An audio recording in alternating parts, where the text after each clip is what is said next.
Inday! Ang Inday Cecil nga nasa kusina na naman para magluto ng aming hapunan. Simple lang ang lulutuin ko ngayon. Ginisang kamatis na may itlog at pambalsang gulay ng Hong Kong, ang choy sam.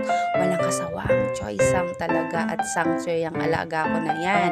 Fried ko muna nga itong itlog at iyan ang isasama ko sa kamatis. Fan ke chow tan. Eka nga sa Cantonese.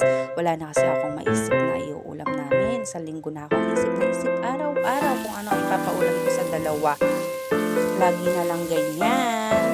Minsan nakakabaliw na talagang mag-isip na ipapaulam ko sa dalawa.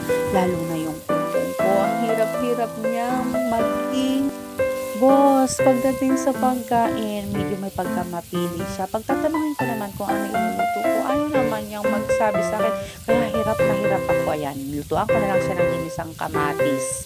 Magboboil na nga ako dyan ng ang tubig para sa choy sa mailaga siya. Para mamaya, pag nailaga ko siya, magigisa na lang ako ng garlic. Lalagyan ko ng oyster sauce at konting cornstarch pang palapot man din. Tatlo nga yung dish namin na yan. Ang isa binili ko na lang yung roasted duck sa palengke. Yung ready to eat na lang siya. Kasi nga wala na ako talaga maisip kung ano pa ipapartner ko sa ulam. Bukas Sabado naman, marami naman silang kakainin. Yun na naman ang problema ko kung paano mag-iisip kung ano na naman ipapaulam ko bukas. O, paano ba yan?